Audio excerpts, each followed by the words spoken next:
بسم اللہ الرحمن الرحیم۔ میرے پیارے ناظرین، زندگی میں کبھی نہ کبھی ہم سب ایک ایسے موڑ پر ضرور کھڑے ہوتے ہیں جہاں ہمیں لگتا ہے کہ ہمارے راستے بند ہو چکے ہیں، جہاں ہر کوشش، ہر محنت اور ہر تدبیر ناکام ہوتی ہوئی دکھائی دیتی ہے۔ جب گھر کے اخراجات بڑھ رہے ہوں، جیب خالی ہو رہی ہو اور رزق کی تنگی انسان کو اندر سے توڑ کر رکھ دیتی ہے، تو ایک عجیب سی مایوسی اور بے چینی دل میں ڈیرا جما لیتی ہے۔ انسان پریشان ہوتا ہے کہ آخر وہ کہاں جائے، کس کا دروازہ کھٹکھٹائے اور کس سے اپنی فریاد کرے۔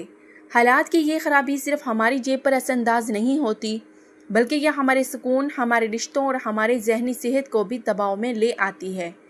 راتوں کی نیندیں اڑ جاتی ہیں اور دن کا چین غائب ہو جاتا ہے۔ لیکن یاد رکھیے، مومن کبھی مایوس نہیں ہوتا۔ جب دنیا کے سارے دروازے بند نظر آنے لگے تو ایمان والوں کی نظریں اس ایک دروازے پر ٹک جاتی ہیں جو کبھی بند نہیں ہوتا، جو رحمان اور رحیم کا دروازہ ہے۔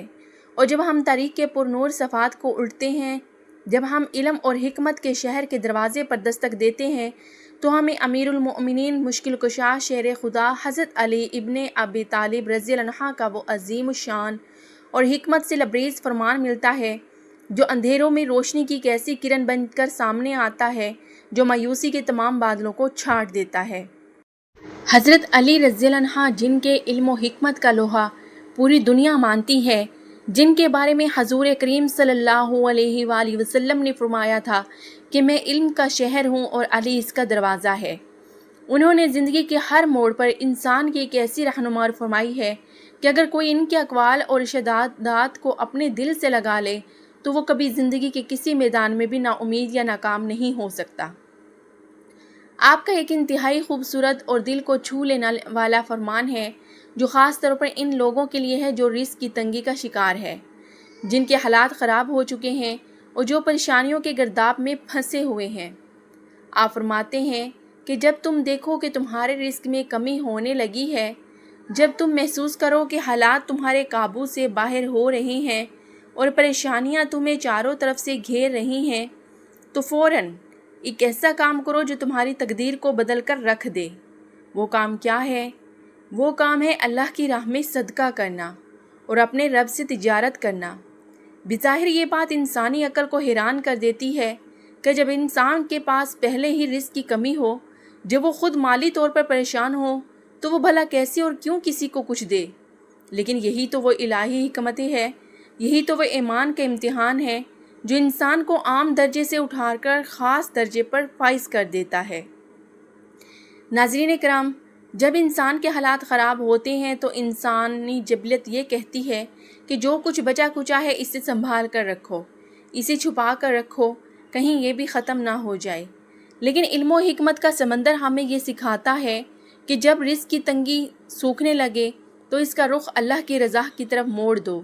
جب تم اپنے پاس موجود تھوڑے سے مال میں سے بھی اللہ کے بندوں پر خرچ کرتے ہو تو تم دراصل کائنات کے سب سے غنی، سب سے مالدار اور سب سے بڑے بادشاہ سے سودا کر رہے ہوتے ہو، ایک ایسی تجارت کر رہے ہوتے ہو جس میں کبھی خسارہ نہیں ہو سکتا۔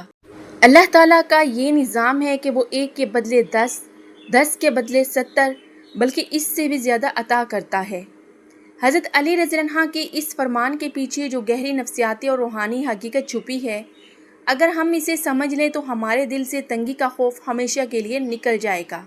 ناظرین کرام، جب آپ کے حالات خراب ہوں اور آپ اپنی ضرورت کو پس پشت ڈال کر کسی دوسرے ضرورت مند کی مدد کرتے ہیں تو عرش الہی پر آپ کا یہ عمل اس قدر پسند کیا جاتا ہے کہ اللہ تعالیٰ اپنے فرشتوں کے سامنے آپ پر فخر فرماتا ہے کہ دیکھو، میرے بندے کے پاس خود تنگی ہے، لیکن اسے میری ذات پر اتنا بھروسہ ہے کہ وہ میرے نام پر دے رہا ہے۔ پھر اللہ کی رحمت جوش میں آتی ہے اور وہ رزق کے ایسے دروازے کھول دیتا ہے جہاں سے انسان کا وہم و گمان بھی نہیں کیا جا سکتا۔ ہم اکثر سوچتے ہیں کہ صدقہ صرف بہت بڑی رقم دینے کا نام ہے، یہ جب ہمارے پاس لاکھوں روپے ہوں گے تبھی ہم کسی کی مدد کر سکیں گے۔ یہ ہماری سب سے بڑی بھول ہے۔ صدقہ دل کی نیت اور اخلاص کا نام ہے۔ اگر آپ کے پاس صرف 10 روپے ہیں اور آپ اس میں سے 2 روپے بھی کسی بھوکے کو کھانا کھلانے کے لیے یا کسی کی مدد کے لیے نکال دیتے ہیں تو وہ 2 روپے اللہ کی بارگاہ میں پہاڑ جتنے وزنی ہو سکتے ہیں۔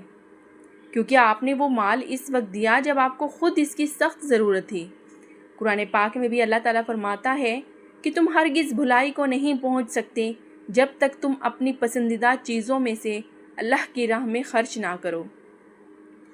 ناظرین اکرام، جب حالات خراب ہو تو مال ہی انسان کو سب سے زیادہ عزیز ہوتا ہے۔ اس وقت اس مال کو اللہ کی راہ میں دینا دراصل اپنے نفس کو شکست دینا ہے، اپنے خوف کو مارنا ہے اور اللہ کی ذات پر اپنے کامل یقین کا ثبوت دینا ہے۔ حضرت علی رضی اللہ عنہ کا یہ فرمان ہمیں یہ سبق دیتا ہے کہ حالات کے رونے سے، مایوس ہو کر بیٹھ جانے سے یا لوگوں کے سامنے ہاتھ پھیلانے سے کبھی بھی حالات نہیں بدلتے۔ حالات تب بدلتے ہیں جب آپ عمل سے اپنے رب کو راضی کرتے ہیں۔ پیارے ناظرین، بہت سے لوگ شکایت کرتے ہیں کہ ہم اتنی محنت کرتے ہیں، صبح سے شام تک خون پسینہ بہاتے ہیں، لیکن پھر بھی برکت نہیں ہوتی۔ کمائی تو آتی ہے لیکن معلوم ہی نہیں ہوتا کہ کہاں چلی گئی۔ بیماریاں، اچانک آنے والے اخراجات اور پریشانیاں اس کمائی کو بہا کر لے جاتی ہیں۔ اس کی وجہ یہی ہے کہ ہم نے اپنے مال کو پاک نہیں کیا ہوتا۔ ہم نے اس مال میں سے غریبوں کا، یتیموں کا، مسکینوں کا حصہ نہیں نکالا ہوتا۔ صدقہ صرف رزق کو بڑھاتا ہی نہیں بلکہ یہ مال میں ایسی برکت بھی پیدا کر دیتا ہے کہ تھوڑا سا مال بھی آپ کی تمام ضرورتوں کے لیے کافی ہو جاتا ہے۔ یہ آپ کے مال کو بری بلاؤں سے، حادثات سے اور بیماریوں سے محفوظ رکھتا ہے۔ جب آپ کسی مجبور انسان کے چہرے پر مسکراہٹ لاتے ہیں، جب آپ کی وجہ سے کسی کا چولہا جلتا ہے، تو اس کے دل سے نکلنے والی خاموش دعا براہ راست عرش الہی پر جاتی ہے اور آپ کے حق میں فیصلہ ہو جاتا ہے۔ پیارے ناظرین، آج ہمارے معاشرے میں ہر دوسرا شخص پریشان نظر آتا ہے۔ ہر کوئی مہنگائی کا، بے روزگاری کا اور تنگ دستی کا رونا رو رہا ہے۔ لیکن اگر ہم سب حضرت علی رضی اللہ عنہ کے اس سنہری اصول کو اپنا لیں تو ہمارے معاشرے سے نہ صرف غربت کا خاتمہ ہو سکتا ہے بلکہ ہر گھر میں امن اور سکون کا گہوارہ بن سکتا ہے۔ ہمیں اپنے اندر سے اس خوف کو نکالنا ہوگا کہ دینے سے مال کم ہوتا ہے۔ یہ شیطان کا وعدہ ہے کہ وہ تمہیں مفلسی سے ڈراتا ہے، جبکہ اللہ کا وعدہ یہ ہے کہ وہ تمہیں اپنی مغفرت اور فضل کا یقین دلاتا ہے۔ اب یہ ہمارے اوپر ہے کہ ہم شیطان کے ڈراوے پر یقین کرتے ہیں یا کائنات کے مالک کے سچے وعدے پر بھروسہ کرتے ہیں۔ جب آپ کا ایمان اس درجے پر پہنچ جائے کہ آپ تنگی میں بھی دینے والے بن جائیں تو سمجھ لیں کہ آپ نے دنیا اور آخرت دونوں کی کامیابی کا نسخہ پا لیا ہے۔ پیارے ناظرین، آئیے آج ہم سب یہ عزم کریں کہ حالات جیسے بھی ہوں ہم مایوس نہیں ہوں گے، ہم اپنے رب کی رحمت سے کبھی نا امید نہیں ہوں گے۔ جب بھی زندگی میں کوئی مشکل آئے، جب بھی رزق کا دائرہ تنگ ہوتا ہوا محسوس ہو، تو ہم حضرت علی رضی اللہ عنہ کے اس فرمان عالی شان پر عمل کرتے ہوئے فوراً صدقے کی طرف متوجہ ہوں گے۔ اپنے ارد گرد نظر دوڑائیں، اپنے رشتہ داروں میں، اپنے پڑوسیوں میں دیکھیں کہ کوئی ایسا تو نہیں جو غربت کی وجہ سے خاموش آنسو بہا رہا ہو، کوئی ایسا تو نہیں جو سفید پوشی کا بھرم رکھنے کے لیے بھوکا سو رہا ہو۔ ان کی مدد کیجیے، ان کا سہارا بنیے اور پھر دیکھیے کہ کیسے غیب سے آپ کی مدد ہوتی ہے، کیسے آپ کی زندگی کے بند دروازے کھلتے ہیں اور کیسے آپ کے رزق میں وہ برکت نازل ہوتی ہے جس کا آپ نے کبھی تصور بھی نہیں کیا ہوتا۔ اللہ تعالی ہم سب کو عمل کرنے کی توفیق عطا فرمائے، ہمارے رزق میں برکت اور کشادگی عطا فرمائے اور ہمیں ہمیشہ دینے والا ہاتھ بنائے، لینے والا نہیں۔ آمین یا رب العالمین۔ پیارے ناظرین، اگر آپ لوگوں کو میری ویڈیو اچھی لگے تو ویڈیو کو لائک کریں، شیئر کریں۔